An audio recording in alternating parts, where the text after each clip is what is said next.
on va donc expliquer ce que c'est que la base de Freinet. C'est une base qui va nous permettre d'étudier des objets qui sont en mouvement. Alors si on prend une trajectoire, un petit peu n'importe quoi, un point M qui partirait d'ici et qui ferait ça, qu'est-ce qu'on peut utiliser comme base? On va utiliser ce qu'on va appeler une base mobile, c'est-à-dire un repère de deux vecteurs qui vont bouger en même temps que le mobile. Si par exemple, je prends un objet qui est en M1, je vais définir la base de Freinet de la manière suivante. Je vais définir un vecteur unitaire tangent à la trajectoire dans le sens du mouvement. Ça va être le petit vecteur t. Et je vais définir un vecteur qui est perpendiculaire à t, que je vais appeler le vecteur n. Ce sont les deux vecteurs qui vont constituer la base de Freinet. Comment je vais écrire cette base de Freinet? Je vais dire que la base de Freinet a pour origine m, un vecteur unitaire t et un vecteur unitaire n. Alors, pourquoi est-ce que je vais dire que c'est une base mobile? Regardez, la direction de t et la direction de n va être différente selon l'endroit où est le mobile. À un moment, le mobile, à une certaine date, par exemple à la date t3, sera en m3. On voit que le vecteur tangent reste, donc, comme son nom l'indique, tangent à la trajectoire. Et on voit qu'il n'a pas la même direction, le vecteur tangent à la date t3 qu'à la date t1. Si je fais la même chose pour le vecteur unitaire n, on voit que ce vecteur unitaire n n'a pas la même direction à la date t3 et à la date t1. Alors si vous avez bien compris, vous voyez que mon mobile est en M1, puis en M2, puis en M3. À un moment, on va dire qu'à la date, par exemple 6, il est en M6. Si vous avez bien compris ce que je viens de raconter, donc je vais dessiner mon vecteur tangent à la trajectoire, qui est un vecteur unitaire petit t que je pourrais dessiner ici, et un vecteur normal à la trajectoire, petit n, qui est ici. Donc, quel est l'intérêt de ce vecteur, de cette base plutôt? On va voir que ça va nous permettre notamment une description plus simple des mouvements circulaires. Alors, on va voir à quoi sert cette base de Freinet, notamment dans le cas d'un mouvement circulaire. Donc ici, on a dessiné la trajectoire d'un objet en mouvement circulaire. Et si je considère cet objet à une date donnée, je peux dire que cet objet est ici par exemple au point M. Je vais donc pouvoir définir, comme tout à l'heure, la base de Freinet, c'est-à-dire au point M, je vais considérer un vecteur tangent qui est tangent à la trajectoire dans le sens du mouvement et un vecteur perpendiculaire à ce vecteur tangent qui va être le vecteur petit n que j'appelle le vecteur normal. Vu qu'il s'agit d'un cercle, le vecteur normal est donc selon le rayon du cercle. Qu'est-ce que je vais pouvoir considérer? Donc, je vais considérer cette base de Freinet définie de la manière suivante, base que je vais qualifier de base mobile, puisque lorsque le point M est ici, n sera comme ça, mais si je prends un point M ici, n sera vers le centre du cercle, et donc n'a pas la même direction à n'importe quelle date. Alors, si on revient à la cinématique, c'est-à-dire que je vous rappelle que l'objectif est de pouvoir déterminer le mouvement et décrire le mouvement du point M à l'aide de son vecteur position OM, de son vecteur vitesse V et de son vecteur accélération. Si par exemple je considère le mouvement du point M, ce mouvement circulaire absolument quelconque, mais circulaire, je peux dessiner par exemple son vecteur accélération de la manière suivante.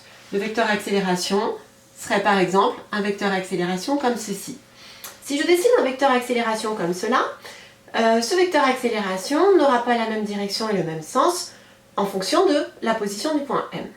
Ce vecteur accélération, je vais pouvoir le projeter sur la base de Freinet et déterminer ainsi les coordonnées du vecteur accélération sur cette base de Freinet. Le vecteur accélération, je peux le décomposer en un vecteur tangentiel et un vecteur normal. De quoi s'agit-il? Le vecteur AT, ça va être un vecteur qui va être selon le vecteur petit t. Alors, qu'est-ce que ça veut dire? Ça veut dire que sur le schéma que j'ai fait ici, je peux Donc ça, ce serait la direction du vecteur tangent. Qu'est-ce que je peux faire? Je peux projeter le vecteur A sur le vecteur tangent. Donc si je fais une projection, j'arrive ici. Et qu'est-ce que je vais pouvoir dire? Que le vecteur AT est le vecteur entre M et ce point-là. Si je fais la même chose pour définir AM, je vais projeter le vecteur accélération sur le vecteur N et j'obtiendrai donc M, ce point-là, qui correspondra au vecteur AN. Donc ça serait selon le vecteur petit n. Alors, si je fais ça proprement et que je retire le cercle qui est là et que je refais une reproduction du schéma juste sur la base pour que vous compreniez bien, donc j'ai mon vecteur accélération qui est là, j'ai mon vecteur tangent petit t qui est comme ça, le vecteur petit n comme cela. Comment est-ce que je vais pouvoir projeter mon vecteur accélération sur les axes? Je vais avoir ici, comme je vous expliquais il y a 3 minutes, ce vecteur qui est là, entre là et là, ce serait le vecteur AT, alors que le vecteur qui est ici serait le vecteur AN. Alors j'espère avoir été claire. Donc qu'est-ce que je suis en train de raconter? Que le vecteur A en bleu a deux composantes.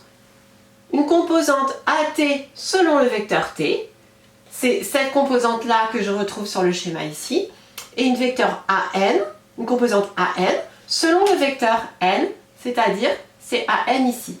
Comment je peux écrire ça? En utilisant les vecteurs unitaires. Je peux écrire ça de la manière suivante, dire que A, ça va être AT selon le vecteur T, plus AN selon le vecteur N. Quelle est la différence entre ces deux relations? J'ai juste fait intervenir le vecteur unitaire. Je dis que AT vecteur, c'est AT en norme, fois T, le vecteur unitaire. AN, c'est AN, ça c'est une norme ou une projection, fois le vecteur petit n. Alors, si je regarde plus précisément, donc là, il va falloir que vous me croyiez sur parole là-dessus. Je vais vous donner les valeurs de AT et de AN. Donc là, il n'y a aucune démonstration. C'est quelque chose que vous devez admettre. Alors, je vais effacer. Et qu'est-ce que vous devez savoir et qu'on devra savoir utiliser, qu'on devra savoir retenir, qu'on retiendra pour notamment la suite de la démonstration de la troisième loi de Kepler. Un vecteur accélération a donc deux composantes, une selon t et une selon n. Et la composante selon t vaut dv sur dt, alors que la composante selon n vaut v carré sur r. Alors, qu'est-ce que ça veut dire que ça? AT, c'est dv sur dt, c'est-à-dire que si je connais la norme du vecteur vitesse de mon point M, je suis capable de trouver la composante selon t du vecteur accélération. Qu'est-ce que c'est que AN égale v carré sur r? V, ce serait bien entendu la norme du vecteur vitesse, et r, qu'est-ce que c'est ici? C'est le rayon de la trajectoire, c'est-à-dire le rayon du cercle. Ici, ce serait, d'après mon schéma, OM. Donc, qu'est-ce qu'il faut retenir? Dans la base de Freinet, vous avez une formule à retenir. Savoir que le vecteur accélération a deux composantes et que les deux composantes s'expriment de la manière suivante. Donc, vous devez vous souvenir que le vecteur accélération a une composante selon t et une composante selon n. La composante selon t, c'est dv sur dt, et la composante selon n, c'est v carré sur r. Voilà ce que je voulais dire sur la base de Freinet. Cette base de Freinet va nous être utile pour démontrer ce que l'on va appeler la troisième loi de Kepler.